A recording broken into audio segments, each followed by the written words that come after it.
महत्त्वाची बातमी पुणे जमीन गैरव्यवहार प्रकरणात वडेट्टीवारांचं फडणवीसांना पत्र। पुणे मुंडवा जमीन गैरव्यवहार प्रकरणी गुन्हे दाखल करण्याची मागणी यात करण्यात आली आहे। समितीमधील अधिकारी सुद्धा या प्रकरणात सहभागी असल्याचं वडेट्टीवारांनी म्हटले। त्यामुळे संबंधित समिती रद्द करण्याची वडेट्टीवारांची मागणी। स्वतंत्र समिती नेमून निष्पक्ष चौकशी करा अशी मागणी विजय वडेट्टीवार करतात। महसूल मंत्री आणि मुख्य सचिवांना त्यांनी पत्र लिहिले। या प्रकरणातील जबाबदार अधिकाऱ्यांची चौकशी करून प्रशासकीय कारवाई करण्याची त्यांनी मागणी केली आहे। पूरग्रस्त शेतकऱ्यांसाठी फडणवीस सरकारचा महत्त्वाचा निर्णय। खरडलेल्या शेतजमिनीसाठी मोफत माती, गाळ, मुरुम, कंकर मिळणार। जमिनीच्या सुपीकतेसाठी महसूल मंत्री बावनकुळे यांचा हा निर्णय। पूरग्रस्त जमिनीसाठी गौण खनिज रॉयल्टी माफ होणार। शासन निर्णयाचा तात्काळ अंमलबजावणीचे जिल्हाधिकाऱ्यांना त्यांनी आदेश दिलेत। पूरग्रस्त शेतकऱ्यांसाठी मुख्यमंत्री फडणवीसांचा हा महत्त्वाचा निर्णय। खरडलेल्या शेतजमिनीसाठी मोफत माती, गाळ, मुरुम आणि कंकर मिळणार। विनायक डावरुंग आमचे प्रतिनिधी आपल्यासोबत फोन लाईनवरून जोडलेत। विनायक, आपण जर पाहिलं तर पूरग्रस्त शेतकऱ्यांना मोठ्या प्रमाणात अडचणी ज्या आहेत ती येत आहेत। त्यांची जमीन जी आहे ती खणून गेलेली आपल्याला पाहायला मिळाली, उकडून गेलेली पाहायला मिळाली आहे आणि त्यामुळेच फडणवीस सरकारने मोठा निर्णय जो आहे ते पूरग्रस्त शेतकऱ्यांसाठी घेतलेला आहे। जी खरडून गेलेली शेतजमीन आहे त्यासाठी मोफत माती, गाळ, मुरुम आणि कंकर जो आहे तो महसूल विभागाकडून आता मोफत दिला जाणार असल्याची हा निर्णय जो आहे तो घेण्यात आलेला आपल्याला पाहायला मिळते। महसूल मंत्री चंद्रशेखर बावनकुळे यांनी हा निर्णय घेतलेला आहे। पूरग्रस्त जमिनीसाठी गौण खनिज रॉयल्टी सुद्धा माफ करण्याचा निर्णय हा संपूर्ण घेण्यात आलेला आपल्याला पाहायला मिळतोय। त्यामुळे तात्काळ अंमलबजावणी करण्याचे निर्देश जिल्हाधिकाऱ्यांना महसूल मंत्री चंद्रशेखर बावनकुळेंनी दिलेले आपल्याला पाहायला मिळतात। धन्यवाद विनायक, तुम्ही दिलेल्या या माहितीसाठी। एक महत्त्वाची बातमी। बिहार निवडणुकीत उमेदवार उभे करून नकास सांगितलं होतं असं अजित पवारांनी म्हटले। अजित पवार यांनी सांगितलं असताना पक्षाने उमेदवार उभे केले असा प्रश्न या निमित्ताने उपस्थित होतोय। बिहारमध्ये प्रफुल्ल पटेल यांनी उमेदवार दिले असं अजित पवार म्हणाले। राष्ट्रवादीनं बिहारमध्ये 16 जागांवर निवडणूक लढवली होती।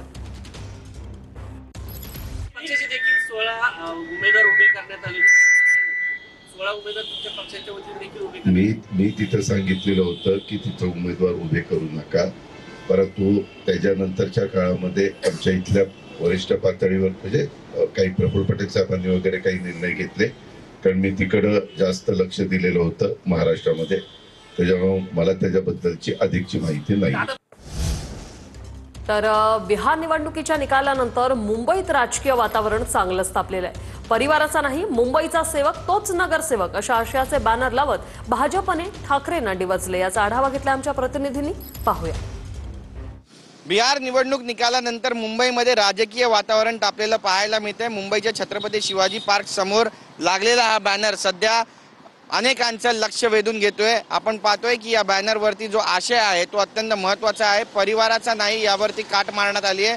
परिवाराचा नाही तर मुंबईचा सेवक तोच नगरसेवक अशा आशयाचा जो बॅनर आहे तो भाजपकडून या ठिकाणी लावण्यात आलेला आहे। आपण पाहतोय की भाजपचं जे कमळ चिन्ह आहे ते सुद्धा या बॅनरवरती आपल्याला स्पष्टपणे पाहायला मिळतोय।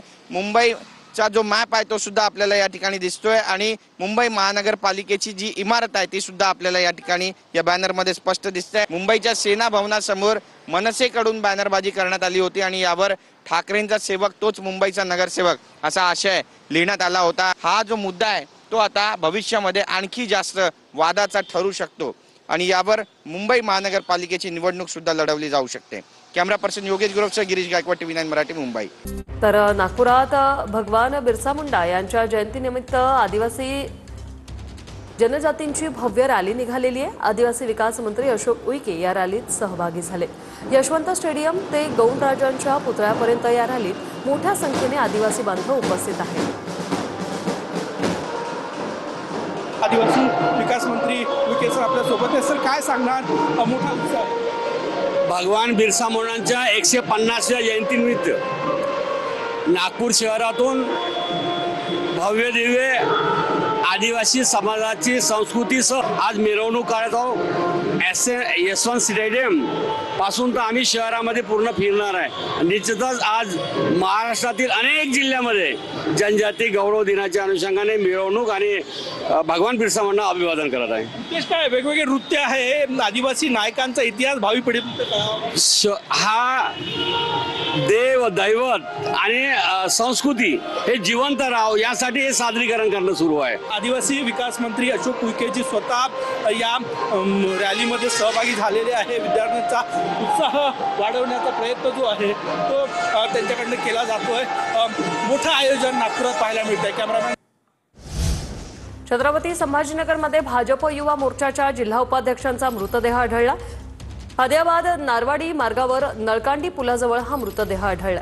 गणेश टेमकर असं मृतदेह आढळलेल्या या तरुणाचं नाव आहे. गणेश टेमकर गंगापूर तालुक्यातील भालगावातील रहिवासी आहेत.